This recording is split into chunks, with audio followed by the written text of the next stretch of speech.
Disclaimer: the views expressed on this episode of Perspective Platoon with Prateek are solely the opinions of the host and the guest. The content of the conversation is not reflective of the institutions or establishments mentioned therein. Take all these opinions with a pinch of salt and a dash of lime if needed.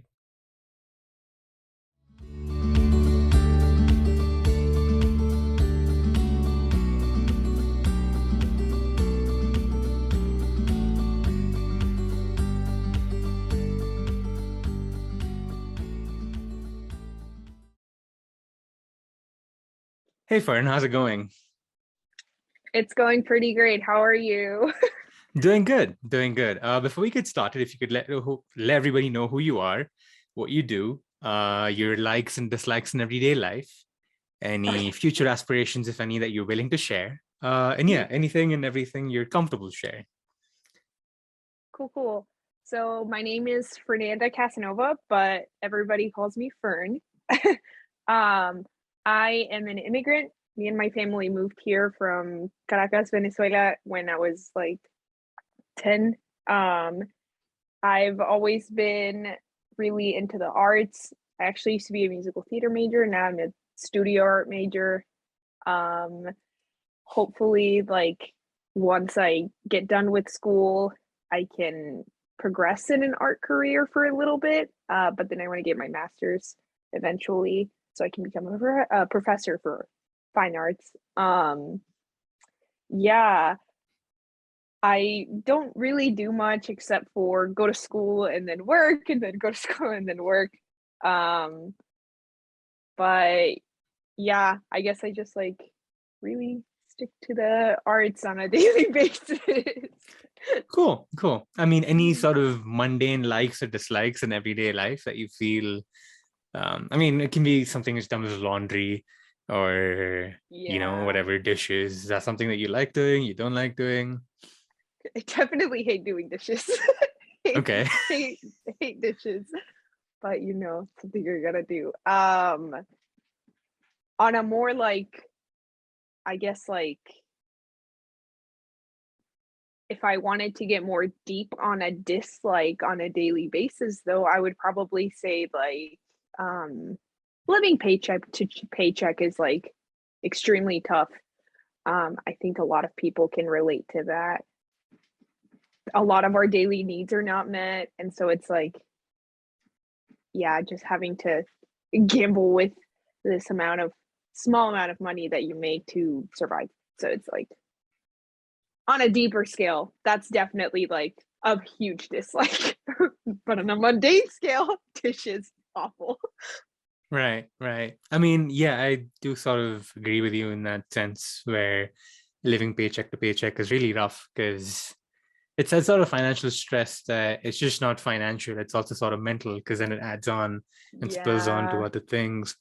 So what is it like for you? I mean, whatever you're comfortable sharing to where, or how do you feel like that sort of financial stress spills into everyday life? Yeah, I think it like there's like a constant thought process in my head where I'm like constantly having to like calculate like, okay, like I have this much for this week and this and this and this. Um and I know that like a huge portion of the population is on that same level of like constant stress.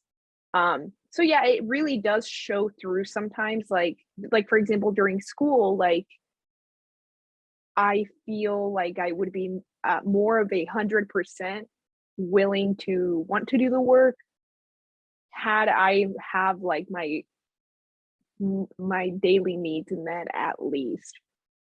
So not constantly having to worry about like, oh, do I have enough for rent this month, or do I have enough for food or whatever? Like, yeah, it definitely like it goes in a cycle kind of. Like I'm fine sometimes and then it gets closer to the end of the month and then that's when it all like crashes for me. So, yeah. Right. I think, I mean, that feeling is something that I think a lot of people can relate to, like you said, because you can realize, oh, the beginning of the month is coming up. I need to pay rent or I Mhm. need to pay for my car or insurance or whatever it is. There's a lot of Yeah. things that sort of add on, right? So it's Yeah. definitely very stressful. Do you feel like it's something that, well, I guess before I get into that question, how do you think we could get out of that situation? Is it something that we only can sort of get out of it once we get a better paying job, or is there a lot more to it, in your I feel opinion? like I feel like simultaneously there's a lot more to it. Like, because even with the job that I'm trying to get to, like professor in America, professors don't make that much at all. Like tons of conversations in my art classes with my professors being like, yeah, like this is a great job I have, yada yada yada. I still don't make that much though. Like a lot of them still live paycheck to paycheck. Um, so it's kind of, yeah, like I feel like if I got my job as a professor, I'd have it a tiny bit easier for sure, but those financial struggles would still somehow be there. Um, and I think that's where it comes down to like a societal issue. Like it's a lot of our financial struggles are sort of out of our control. Like you would probably have to be like a lawyer or a doctor probably to make more of a living wage. But like as teachers and like other highly needed like types of jobs like garbage men and stuff, they don't make as much as they should be. So I think it also becomes societal rather than just a choice of work, I guess. Hmm. Mhm. I see what you're saying. Um, why do you think that these jobs are so underpaid? Like teachers or well, I guess we could stick on to teachers specifically since Mhm. you also have aspirations of becoming a professor in the field of arts. Because if you were to look at it from one perspective, a teacher is someone who educates and they sort of have the ability to help the newer generation grow. If, not to Yeah. sort of make it sound pretentious, but they do have the ability to sort of feed information to the future, Mhm. basically. So why do you think that teachers are underpaid? I I'm not sure at all. Like I I this is a conversation where I'm like, I literally don't know why teachers and just instructors are treated in such a way, even though they are needed by society to continue running. Like, not just teachers too, but like mailmen and like again, like garbage men. Like these are all these are all jobs that are needed to be filled up by people. Yet they're so like underpaid, and I don't understand why. I yeah, um, I don't understand. I yeah. I mean, it's okay. It's okay. I mean, it's just a thought because Mhm, um, it's sort of, well, you said like, you mentioned this yourself in the sense that we need these people to sort of exist in mhm, society so that society can function fluidly. yeah, Yet there's sort of this, I guess to put it simply, there is this sort of hierarchical financial system to where, oh, absolutely. if you do this, this is how much you get paid, versus if you do this is how much you get paid. Now, I guess there is a conversation for how important every job is in the sense of like, I guess the risk plus the sort of, um, what's the word I'm looking for? Like the manual The existence of labor. the skills, like how many, like, is it Yeah. a easily acquired skill versus not an easily acquired skill? Because, for example, to become a doctor, there's a lot that a doctor has to, or a Mhm, prospective doctor has to do to get to that position. So I right, understand why doctors would have to make that amount or demand that kind of money. Um, right. So yeah, like what are some factors that you think, as we were talking about it? I mean, it's sort of like this previous question that I asked, but um, what are some other factors, like we just mentioned, that you feel demand a certain hourly rate, if you will, or a salary rate for certain jobs? So like, I'm sorry, could you like Yeah, repeat the yeah, sure, question one more sure. I time? mean, for example, like I guess there's also this conversation of you get paid more if you have more skills for a certain job. Right. My camera keeps flickering out for some reason, but I will Yeah, figure I that see out. that. But yeah, I'll figure that out. Anyway, where was I going? Yeah, in terms of like the skill that people tend to have, what is it that do we even know? I guess this is more of a philosophical question in some sense. Then, do we even know what determines all of these sort of skills and scales that say? Qualifications Sorry, could you say that again? and like qualifications and such. Right. Yeah, I it's it's really strange because when we talk about hourly wages, um, regarding like quote unquote low skill level jobs, which would be like somebody who, for example, like is a fry cook. Okay, I guess it's a easier skill to teach someone, but when you talk about like the workload and the manual labor and like the long hours, like that person should also be able to receive a livable wage regardless of like how quote unquote easy it is to teach somebody to flip a patty on like a grill, you know. It's there's a lot more to it, there's a lot more nuance to all of that. And so yeah, it's just it definitely gets into like a more philosophical aspect, like it's just that hierarchy that we had mentioned of like the way society views all of these jobs, and I think it's unfair. um but yeah. Mm-mm. Oh, mm-mm. Listen to me. Okay, but yeah, just that, yeah, I don't know. Right. Yeah. Just sort of bring it back to your sort of own aspirations in terms of becoming a professor. Do you feel like, and this is sort of tied to our uh, tied to the previous question in some sense.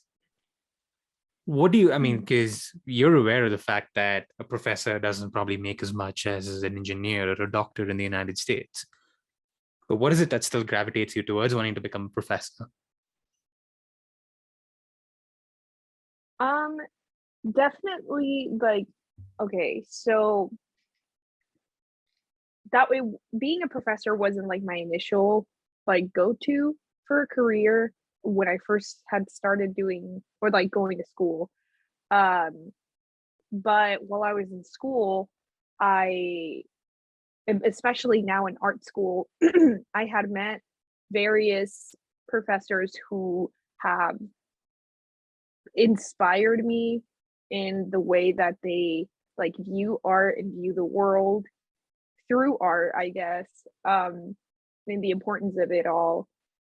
And so I was like, this is something that needs to be viewed as important for forever. We're the only creatures on the planet that can create art, and I want to continue to remind people of the importance of it and how it's connected to human culture as a whole. Because everyone makes art in some sort of way. Creativity is like fluid in the way that it's like also different and all the same at the same time. We just have different ways of expressing it, and people need to know that, I guess. Like, art is life, I guess. Yeah. So very basic quote, but it's basic for a reason. It's so true. And regardless of the pay, I think it is still very important that we have people that are passionate about art, for example. And so yeah, that's just kind of where I'm at now. That's fair. I mean, and I think the fact that we're like there are people who are able to sort of remove themselves from the sort of financial aspects of a job, I think it's a good thing in some sense, because you're driven by what you want to do, and I'm sure that you will seek some sense of happiness in it, like I think a lot of the times the world that we live in, I guess, sort of associates financial status to happiness in a lot of ways. So Yeah. I think that, when you're able to detach yourself from that, I think that goes to show a lot more about a person, which is cool. So kudos to you for that. But yeah, I mean, it's just because we do need, because of the world that we live in, we do need money. I'm not saying in Right. any way Yeah. that without money you can live or whatever. We do need the money to survive and do Yeah. everything that we want to do. But I guess in that being said, there's also like that distinction that you make to sort of how you associate with money, and the sort of self-value you add to your connection to money. But yeah, Yeah. um, more so towards like your interest in art. Was it something that sort of developed as a child, or did you sort of see that adapt as you grew up? Talk to me about that Okay. in terms of like your backstory with association to art. Okay, cool. Yeah, I guess I've been like making art since I was a toddler. My dad would tell me that I used to draw on his like airplane mechanic books, which the child, so I guess. But yeah, I just kept going after that. It became something that I would just like constantly do. Um, I would get in trouble in class for drawing, but it was like a way for me to concentrate at the time too, to like listen and like, but yeah, just my love for it kept growing. I stopped making art for a couple of years. I had it like this teacher in 8th grade who really like brought me down, and I was like, I don't even want to do art anymore. Like this is terrible. Like I'm not even having fun anymore, which sucks. That's something else. Like it's people need educators to encourage them to create, and so this person did not, of course. But um after a couple of years, I found my love for it again, and then eventually I ended up majoring in it, but my love for it turned into a more like philosophical love for it, and like it turned into a passion now. And so now it's just like, yeah, this is something that needs to be constantly shared with the world. And so yeah, where you find art, you find community, and I want to be able to like keep that going for other people. So in that way, that's where I'm at now. Yeah. Cool. I mean, again, you said something interesting earlier about everybody sort of being creative as people and the sort of art that they put out. Mhm. This is maybe a little more philosophical, or maybe not, maybe like more of a societal sort of question, but I think we tend to, or at least when I used to be a lot younger, I would associate being able to draw as being artistic. Yeah. You know? Mhm. Why do you think that we have that perception? Like just drawing being the artistic ability itself, or like just being able to pinpoint like what artistic is in general, or both. I guess a bit of both. Yeah, I guess a bit of both. I don't really like know what the answer to that would be either, except for like maybe like as kids like witnessing our parents being like, you're an artist because you created this um type of thing. Yeah, but like I'm not so sure because hmm, I watched a really good video a couple of months ago. I need to remember the name of this channel, but they talked about like cave paintings and the importance attached to them. But at the beginning of it, they were talking about how like children are very fascinated with like putting their handprint like on a piece of paper with paint. Like it's like that's a stamp of themselves like for the world to experience, I guess. And so that's how they said like people sort of view cave paintings in that sort of manner. Or how like Paleolithic like societies viewed cave paintings possibly. There's no telling why they made them, whether it was for survival. It was probably for survival, but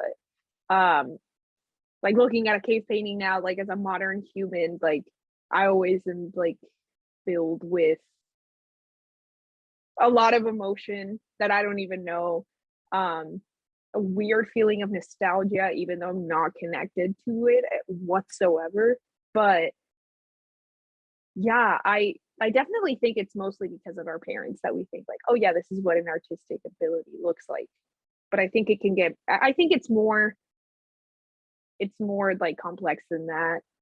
I guess like a dancer has a different artistic ability, but it's still an artistic ability, but it's not drawing, you know, like not all dancers can draw, but they're still artists. And so it's like, yeah, like art is kind of like an umbrella term in my opinion. And then creativity is an even more broader term itself. There's a really good video with, I think, Ethan Hawke, like the actor. He talks about like how important creativity is to society and like his own form of creativity is he's an actor. But he even talked about his brother. He was like, his form of creativity was like going into the military. So like there's different forms of creativity and we all have it. We just express it differently. So just thought it was very interesting, I guess. Yeah, I think being able to dignify like what is art and what isn't is just like a very objective definition or a subjective definition, I mean. But yeah. Yeah. Yeah, I do agree with you over there in the sense of how subjective it can be. Because I mean, when you say someone likes writing, I mean, that is also a very creative thing, right? Like it's Yeah. creative writing is a thing in itself. Like, and you can see that through the books people write and so on and so Mm-hmm. forth. But I think initially when you hear the word writing, it's not that often. I mean, I guess again, it depends on the context that you look at it from and the sort of subjectivity Mm-hmm. associated with it. Yeah. But yeah, like writing, like you said, dancing, drawing, and like that video that you watched where they spoke about going to the military in some sense being a creative endeavor. Yeah, it's very interesting how that gets very subjective. But a lot of Yeah. things in existence are subjective, I would say, like the way we look This at is things. very true. Right. So, I mean, going back to more about the art that you do, um, in terms of creating what you do, like, do you feel a lot of the times that it's your best outlet for the emotion, for you to let go of your emotions? Or, well, I guess a better way of putting that is, what is the sort of outlet? Like, what does art for you do in terms of expressing or putting something out? I think like initially it was definitely something that I would use just for coping and letting go. But now it's more like that still a little bit, but with I had mentioned like a sense of community that I find in art. Now when I create art, sure there's like a part of me in there that I want to put in there for me, but I like to make my concepts universal for people to be able to I guess like take in better. Um yeah. And it's turned into that definitely because of my instructors. Like a lot of them during critiques would we'd all put out their pieces on the wall or on the floor or whatever, and we'd inspect them, and they'd have us discuss like, okay, what is your reaction when looking at this? Sometimes students would create things that are so like self-indulgent, which is okay, that's their form of expression, but it was so into themselves that it was really hard for other people to like find a spot to fit in there. Does that make sense? Like, in order for them to sort of like talk about it in a more broader way, it turned into people looking at it and being like, wow, this is technically really good, but there was no way for them to like find that universal aspect in it to relate to. And so I think that that's where I'm just trying to go with all the things that I create, is I want to have that universal aspect to it so people can either find comfort in it or whatever it is, because I definitely find a lot of comfort in art, and so I want people to find it in mine as well. No, that's very interesting, because this is another question that popped up when you were sort of making that distinction, to where people weren't necessarily able to understand some of the more self-indulgent pieces that were put out. Do you think that you need a bit of both? And the reason I say that is because with the more self-indulgent stuff, you may be allowing yourself, like you said, to cope or to let go of certain emotions that you're hanging on to a lot more. Whereas with a more universal piece of art, you're maybe trying to cater to an audience instead of, I don't want to say you're not helping yourself, but sort of in the sense is you're maybe sort of curating your message that you're trying to put out through your art. Now, again, there's nothing wrong with either, but I'm just sort of curious in that, do you feel like you need a bit of both? Or like, how do you sort of view all of those sort of aspects combining together? I think my subjective take on it for sure is a little bit of both.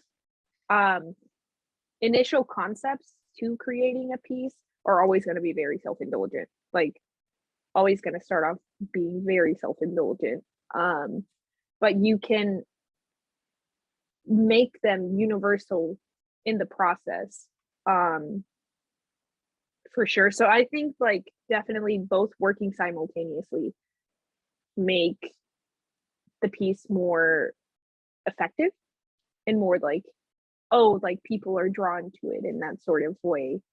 Even if the initial thought process is like not to make it for an audience, you're still making it for yourself, if that makes any sense. So there's still an audience, which is you, but you can just tweak it a little and come up with something very good. But yeah, I don't think it's wrong when people are very self-indulgent in their art. It's just sometimes very difficult for people to be like, how do I relate to this? This is so niche in itself, which is good too.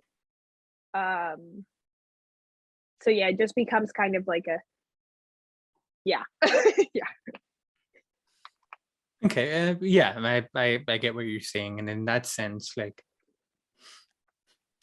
again, I can't question anybody's subjectivity, but just to sort of zoom out and maybe look at it, do you think that the inability of a person to not necessarily get the message from a certain piece of art just goes back to the fact that they've maybe not experienced something, or maybe been through something that that piece is trying to like sort of put out in terms of a message? So yeah, like, is it just that, or is it something else that my sensibilities, for example, don't understand because I'm not necessarily in that realm of art?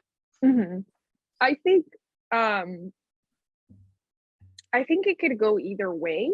Like, it could either be the artist being very self-indulgent or not necessarily having an experience that is so universal that most would understand. Obviously, there's like billions of people in the world, so somebody would be able to be like, I understand, or I feel comfort by looking at this because of this. which doesn't make the art any less art or any less good or bad, like at all, but it could become less universal. But yeah, I feel like it's either or both, that the artist their self just has not, I guess, experienced things that may be deemed as super universal, or the piece is just very self-indulgent and it was just a piece for their self. So could be both, for sure. Right. In that sense, like, I sort of had a thought that's now sort of just escaped, but I'll see if I can bring it back as I'm talking. Um, do you think that it's sort of this arc that people follow? Or, I mean, and correct me if I'm wrong, I'm just sort of curious, because I do feel like, in terms of maybe just not be it painting or drawing or sketching or whatever, but just from maybe a perspective of writing about things, or I don't know, just talking about things, I do feel like initially you're very much, or initially a person can be quite self-indulgent, but once they sort of put in those repetitions and sort of found their process, I guess, and through connecting with people in their communities, they're able to sort of add a universal perspective to a lot of the things that they do, be it through their writing or be it through the things that they talk about, and so on and so forth. So do you think that a lot of it is just taking that arc, or could it be many different things that sort of influence a person's direction with the art that they produce? Yeah, all of that for sure. Our experiences don't define us necessarily, but there's our experiences, and then being able to relate to other people in the community and flourish within those and learn from all those experiences with a community with you can definitely help. I don't know if this is like a correct word, but universify your like worldview or the way that you create. So yeah, it's a whole lot of different things all at once that can put an artist or just a creative person in a specific direction, I think. And the more community you find, the more I feel like you flourish in like whatever it is that you're trying to create. Yeah. Gotcha. And that makes a lot of sense, because again, like you said, like everybody's experiences are so different, to where the way that they take on a certain journey is going to be very different and very unique to themselves. So yeah, there's a lot of nuance to it in many ways. Absolutely. Right. Yeah, totally. But again, this is just us talking about our opinions and sort of the way that we look at things. And maybe somebody relates, or maybe somebody has a different opinion, and that's just the way the world is, which is totally fine. And that is the subjectivity of the art world too. People can disagree and agree on what art is or isn't. I definitely have a very different opinion than some of my professors, who I love still a lot, but we just have different opinions in what we view as art. So yeah. Right. This is maybe going to seem a little random, but I'll try and bring it back. So recently I was watching this movie. It's an old Hindi movie. Oh, cool. Yeah, and there was this, one of the characters in the movie was an artist, and he was sort of speaking to this person, and this person sort of broke it down to where she looked at all of his art pieces, and she sort of, well, I guess insinuate is not the right word, because he did seem to sort of agree without necessarily openly agreeing to what she said about his art. But she said something like, it's beautiful in such a way that it shows your personality, to where there's elements in it that say that he seems open, but he's very closed off. He's very much within himself, to where he doesn't necessarily openly share about his goals or his dreams or his aspirations and so on. Which, when I saw that, I was like, it's interesting to say that. I mean, it's a very old movie, so I mean, I just watched it recently. I rewatched it, I guess, because I might have watched it as a kid, but don't remember much of it. Anyway, Yeah. it's not about the movie, but uh, her ability to sort of read that, and now as we were talking about it, it's just sort of making me question, like, is that something that an artist is thinking about in terms of, again, there's nuance to a lot of this, but from your own Mhm. personal opinion, do you think that an artist is thinking about that in terms of their sort of open yet close personality when they're creating something? Or is that something that just comes as a result of the free flowing emotions that they hold inside of their head? Mhm. I think it differs within each person because for me, um, for example, like I sometimes when I create, I just do whatever it is that I'm wanting to create without necessarily having a conscious thought of a concept, if that makes any sense. Um, I created this painting once and I showed one of my professors and he he was, looking at it and then asked me like, "Hey, can I ask you some like personal questions about this specific piece?" And I was like, "Sure." And he he was like, I don't know why, but I'm reading a sense of like an issue with femininity in you just by looking at this piece alone." And I was just like, "Oh my god, like that is not what I was intending, but it is something that I do have an issue with." And I had no idea how he like read it off of such a like abstracted piece that just like came from the back of my head. It was just something I wanted to paint. And there was no thought going in of me wanting to portray that specific concept, but he was still able to read that. So I was just taken aback, like, what the heck? But yeah, sometimes like people go into the creative process like, this is what I want to portray in this piece.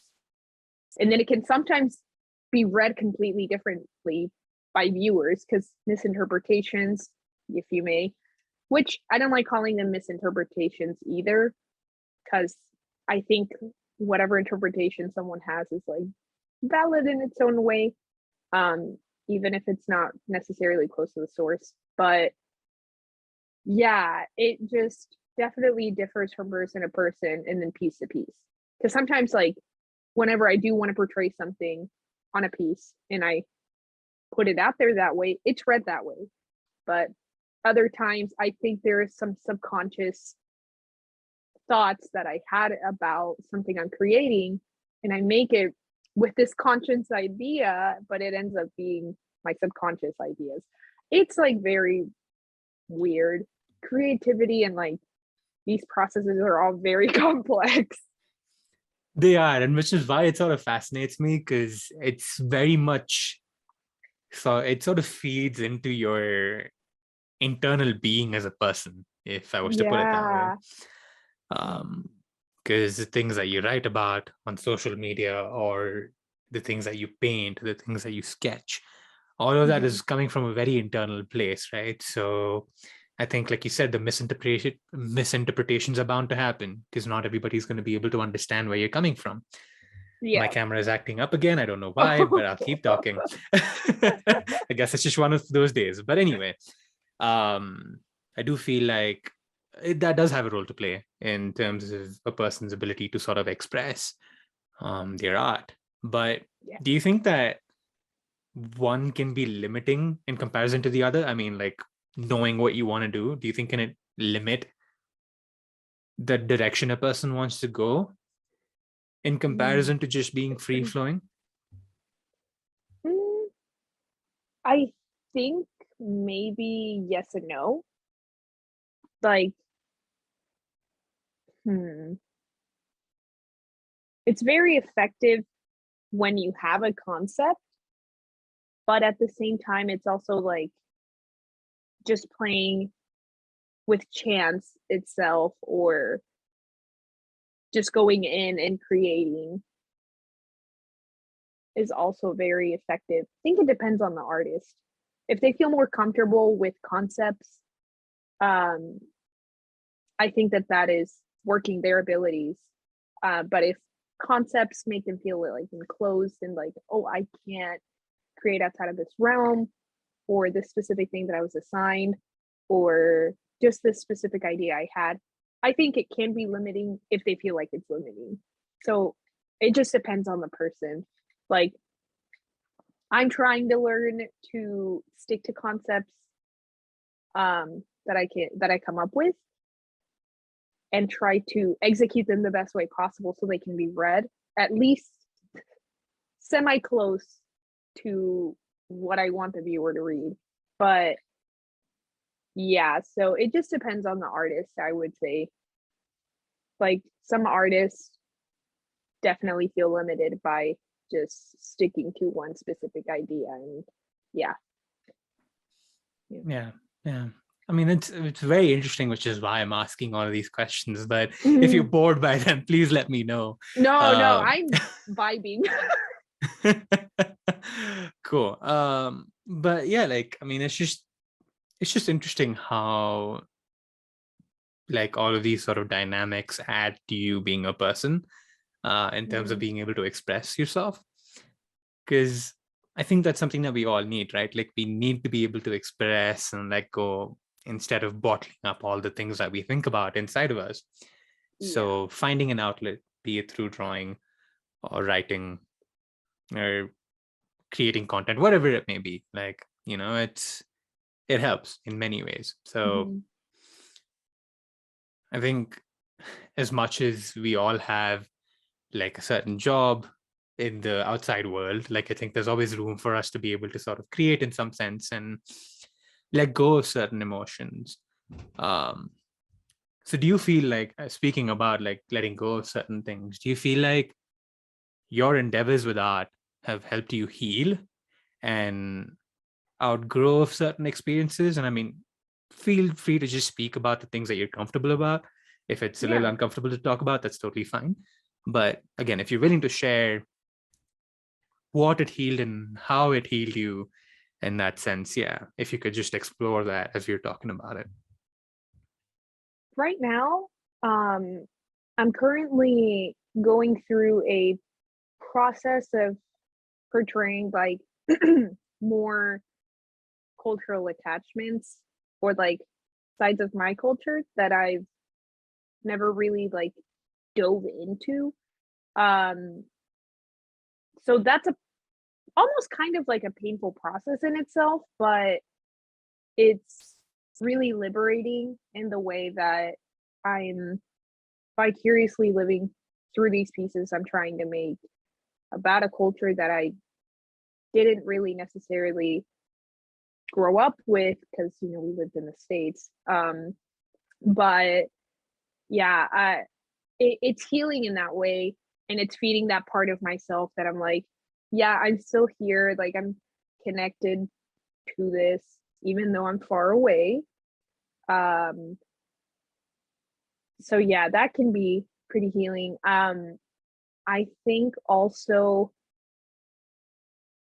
there are times where I do create all dependent on like my mental state, and it does help too. Yeah, like I have a lot of issues with anxiety, and so I've taken an interest in like more non-objective abstract art to kind of make more sense of it or like go a little bit more. And it's definitely helped, I would say. And it's also read in that way. I had like in my printmaking class last summer, I created a piece sort of like that, and everyone in class was just like, this is reading extremely anxious, like very, very anxious. And I was like, it's exactly what was going through my mind. So good. But I think there's a lot of growth with creating and coping with different aspects of your life through creating. So yeah, I would say so. Yeah. Yeah, it's very fascinating how that works, because It is. yeah, like Because you would think that you would like to keep some of these things private and not necessarily let people know about the Mm-hmm. struggles that you're going through. But then I guess that's the other interesting part about it, right? Is that to where you can sort of create it in such a way that it's, what's the word I'm looking for? It's subtle. Like the message that it's putting out is very subtle. Mm-hmm. You know what it means to you, but it doesn't necessarily have to be something that a person can read in some sense. Or maybe I'm construing that the wrong way, but um yeah, it's just fascinating all in all, because like I personally find writing as a good outlet for me in many ways, or just like through journaling, or even through like putting out some social media posts or whatever, because it's helped me get out of things that I'm sort of thinking about a little too much and so on. So it's really interesting how that works. But Mm-hmm. to sort of bring it back to like creating art, which I mean, I don't know why I'm saying that, because that's all we've been talking about. But do you feel like overthinking is an issue that can affect someone's creativity? Yeah, absolutely. Yeah. Um, in art school specifically, there does a lot of overthinking does come up. Um, you want to present your piece and it look good to people or whatever that means, and then also there are these expectations put on you by your instructors that you have to meet in order to like get a good grade on the assignment, which is something else. Grading art is like ridiculous to me, but that happens, and it happens in art school. So overthinking is like number one issue for sure, specifically in this creative field. Like, yeah, it does come up, and it does restrict an artist quite a bit, I would say. Um, Not just me, but other classmates as well have gone through this like sort of terrible experience of the beginning of the process. Like, oh, my concept's not good enough, it's not strong enough, I don't think that this concept fits this necessarily, how do you read this, like, like that initial struggle of problem solving does get like a little crazy. And so yeah, overthinking definitely limits for sure.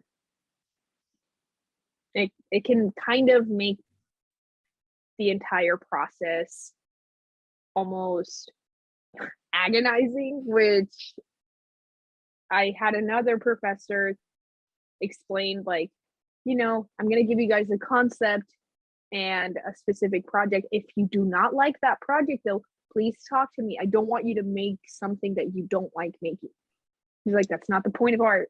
So, yeah, which I appreciated him for that. But that's a rare occasion for sure. Right. This is maybe sort of going into a different tangent since you brought that up. How do teachers grade art? I'm curious. Okay, so it depends on the instructor. Like, one of my favorite professors, I talk about him all the time. I've, yeah, he's great. He would give you like the highest grade possible just for completing it, but like the critiques would not reflect on the grade, if that made any sense. He was like, you turned in the assignment, you get your grade, but during critiques, like, I'm gonna tell you like exactly how it is that I view this piece, or how effective it was, or how you handled the assignment. Like, that's when he'll be like, this is how I feel about it. You're still getting your full points because you completed the assignment, but that's not going to reflect in my critique. So, yeah, so I like that sort of grading because he wasn't giving you a grade based on like this like harsh criteria. You completed the assignment and that's like fine. He's going to focus more on the process, like your problem solving skills of the assignment, and like what ways you can grow as an artist. So that's what he would focus on. But most of my other professors do grade on technical skill. They do grade on how you read the assignment. I remember I got a C this one time on a project, not because it, like, she explained that it was because I didn't like interpret the assignment the way she was wanting to. And I was like, you gave us a very vague like description of what you were wanting. So this is what I came out with due to the issues that I was brought. So it's all over the place, like how they grade students' art. I think it's very silly, but yeah, they do as they please. So Right.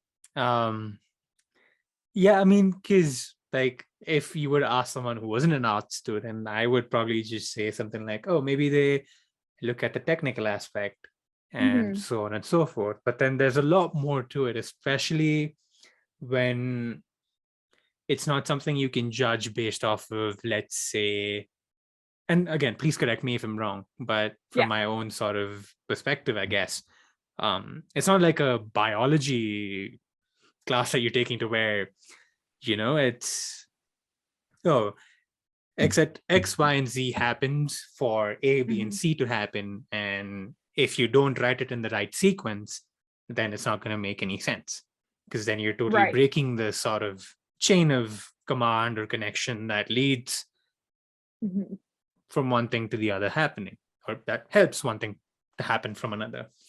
So yeah, like, are there sort of like parameters that they sort of give you in terms of, oh, this is what I want you to do?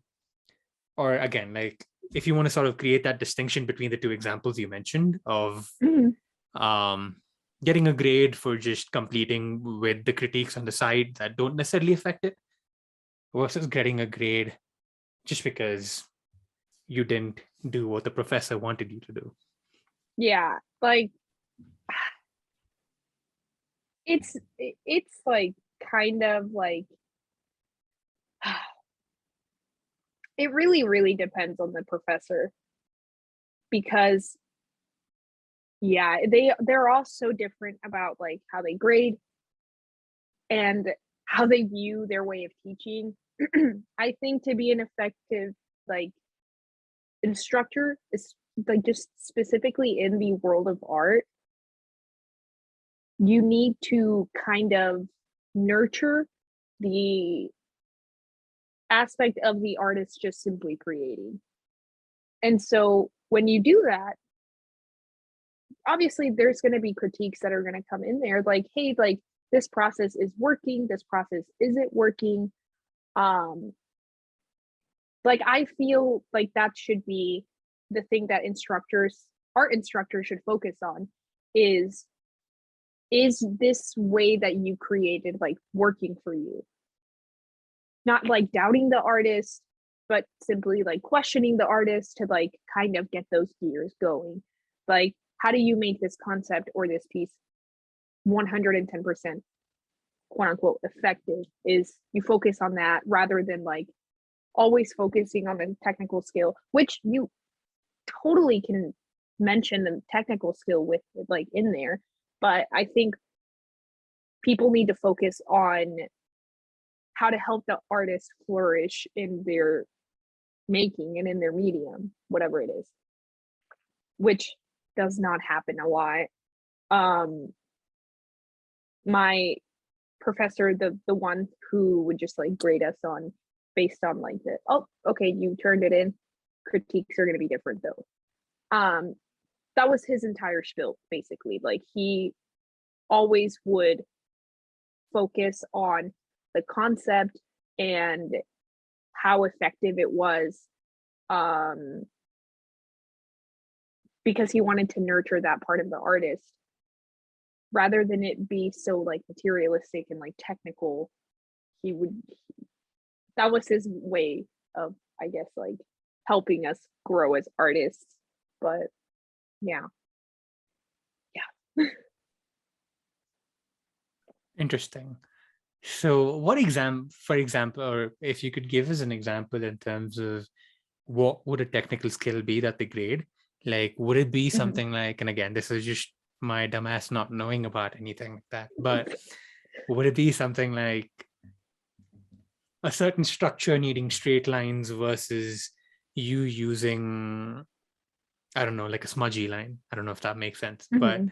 yeah, like what technical aspect do they look at? Or you can elaborate on whatever you can, but Okay. yeah, I'm just curious, like what are those things that sort of go into it? So for example, like sculpting, okay. Sculpting is not my focus. My focus is like painting, but I do enjoy sculpting a lot. Um, a technical aspect that they would look at in there, like let's see, we worked on 2 plaster projects and a wood project this semester. They were very lengthy, very time consuming, but she had very specific expectations like on the technical aspect along with like the concept. So she's a very harsh grader, but you know, she's still a good professor. I still love her, but yeah. Um she, like, for example, during our second plaster project, we had to take a small item and then we had to like make it like 10 times bigger than the original size. I had to make mine 20 times bigger because it was an ear. And so she was like, you're gonna have to get in the crevices in there and it's gonna be a pain. So I would say definitely go bigger. And I was like, okay. So by the end of it, she was looking at like how well we sanded away the plaster, how many scratches were on the surface, like, and it all depended too on your item. So like mine looked like a piece of flesh. So she was like, obviously yours can't be like fully smooth, but it can't be too rigid either. You want to make it look like flesh. And I was like, right. Which is something that I had a super hard time with because the plaster like dried a certain way. And that's sometimes like an issue. Sometimes the medium is like out of your control. And so sometimes like whatever chemical you use is gonna do what the chemical does. You didn't expect it to go a certain way. And so that's all part of the process. You have to like problem solve. And yeah, like that was just like a technical aspect that she would look at. Or like in painting, like all we use is oil paint. And so um our professor would also look at like how thick, I guess, like the um oil was sometimes. I mostly painted with watercolor and he could tell that right off the bat. He was like, this piece looks great, but it looks very watered down. Like you thinned out the paint a lot. And I was like, I know, like I'm not used to working with thick paint, so my bad. But yeah, those are just like some things that they look at. Or like in my jewelry class, like again with the surface, like how smooth the surface was, like it, yeah, those are the technical aspects, I guess. Interesting. And by plaster, do you mean like plaster of Paris? Is that what you were using for that certain thing that you were talking about? You know, like the wall plaster kind of. Mm-hmm. Um, it's kind of like that, except it's like specifically for sculpting. So Gotcha. it's a you can't just use like the wall plaster to make a Right. sculpture, but Right. it's very similar to it. Mhm. Right. Gotcha. Gotcha. Okay. Interesting. Interesting. Yeah. I mean, yeah, that did go off into a bit of a tangent, but I was just curious because at the end of the day, I think as an art student, I think it does have, excuse me, it does have implications to the grade that you get and Mhm. et cetera, et Mhm. cetera, et cetera. So it can have like a snowballing effect, Yeah. I guess, from an academic perspective. Mhm. So yeah, it's just interesting. It's just interesting how it's interesting how they look at all of that. Um, but yeah, I mean, to sort of taper off into the conversation, um, or yeah, towards the latter stages rather. Um, where was I going with this? Yeah, this happens a lot when I'm thinking of too many things or trying to go off of No, the questions or go I'm off the of what same you're way. saying. But okay, I guess I'll ask this and see if it comes back. But what is something that what is something about art rather that Mhm. makes it fulfilling for you and something that gives you pleasure? I think having the finished product in front of me is something that makes it extremely fulfilling. One of my professors this semester was saying, like while we were making one of our pieces in my jewelry class, she was saying like I had gotten to the point of the sanding, and that's like the most dreadful part of it because you have to sit there and like look at it, go back again, and you sit there for hours trying to get this small piece of metal to be smooth. Um, but something she had mentioned was like while we were going through that, like I was like, like I'm sanding, and she was like, yeah, you're at the tough part. But then she said, like, art doesn't become art until like the last 3% of the process. That's the most fulfilling point of the process, is when you start to see it come together. You're just like, oh my God, it's doing exactly what I wanted to, or it looks different than what I wanted to, but I like it, whatever it is. Like when it's coming together, it's like the most fulfilling part for sure. And it's that last 3%, which is such a low percentage of the process, but it's so deep into the game, I guess. But it's definitely like all worth it once you get there, in my opinion. It's cool. That's cool. This is again, maybe this is a bit of a tangent again in some sense. Um, but how far into the process? I mean, I guess it's hard to give in sort of percentages, but how far into the process of maybe like creating something can you reach a point where there's point of no return, if that makes sense? The reason I ask that is because a lot of the times our mind changes in terms of what we want to come out of this thing, right? So Yeah. at what point is it like, oh, I'm stuck, I have to sort of go through it? Or does that point exist? It can become subjective too. Like the specific answer can become subjective for that too. Most of the time, like with me, it's very easy to tell like where that point of no return is at. Like probably like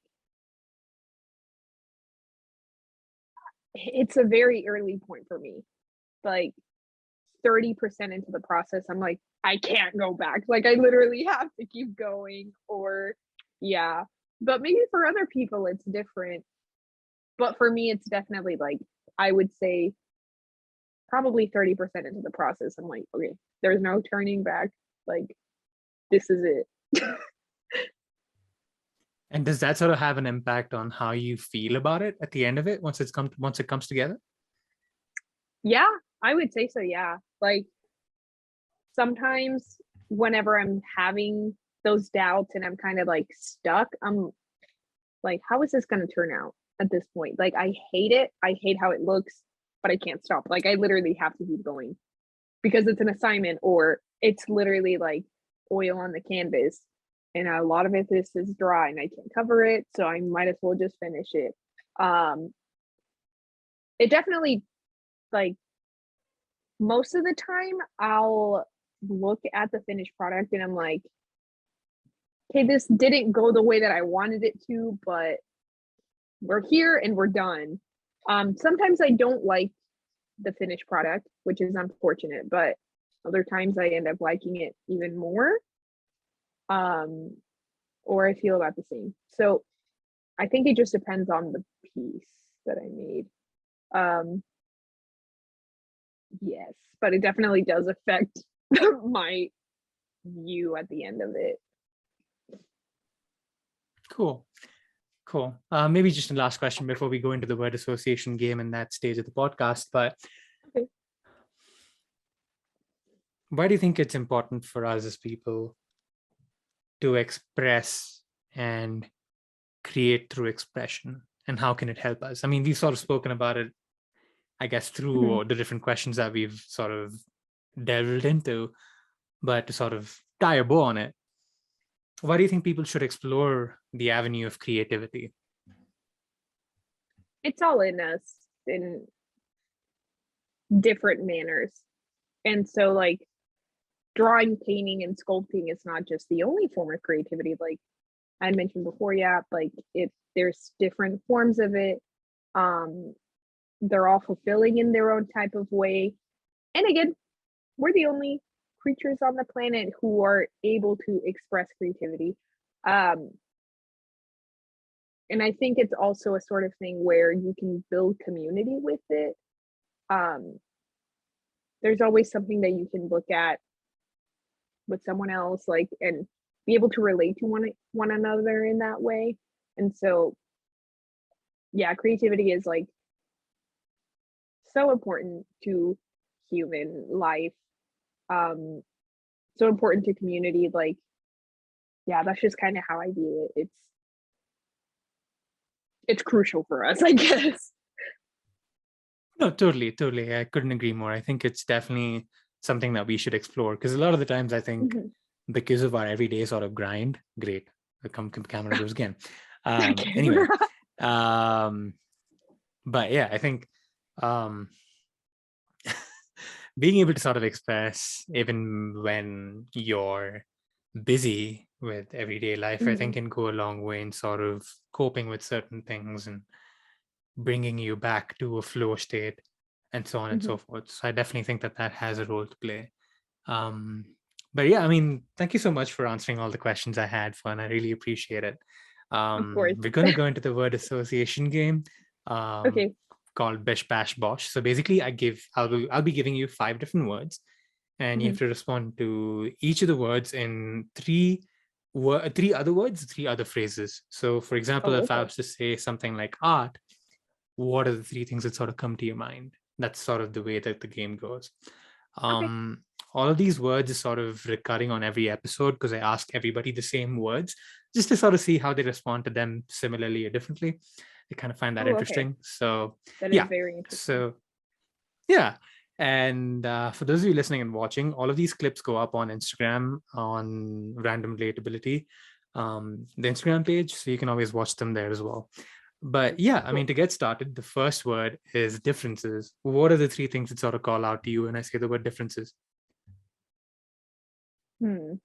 Differences. I think I'm about to repeat myself with the words, but I think experiences is definitely one. Um, hmm, mindset, growth, I think. Cool. What are the 3 things that sort of call to you when I say the word nuance? Ooh, okay. Growth again for sure. Um, hmm, I don't know if this is correct, but opinions and hmm,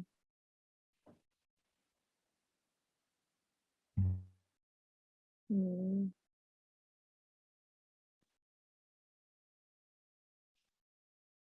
also differences though, I feel. Yeah, yeah. Totally. No, I agree with everything that you said there in terms of how they can apply to nuance or Mhm. associate with nuance. So cool. The third word is learning. Okay. I don't know why, but arbitrary. Um, also community. Mm, I guess this might be tied to community too, but relation as well. Awesome. The fourth word is empathy. Community again. Community again.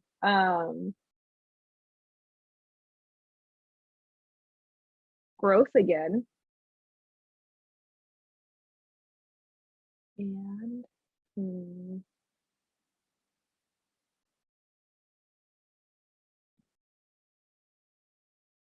Mm,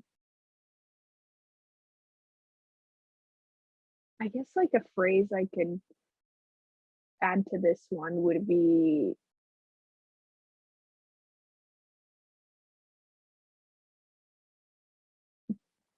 yeah, no, I think relation again, honestly. Yeah, I think that that's where my brain went. Oh, cool. That's totally fine. The last word for this segment is similarities. Okay, okay. Similarities. Hmm.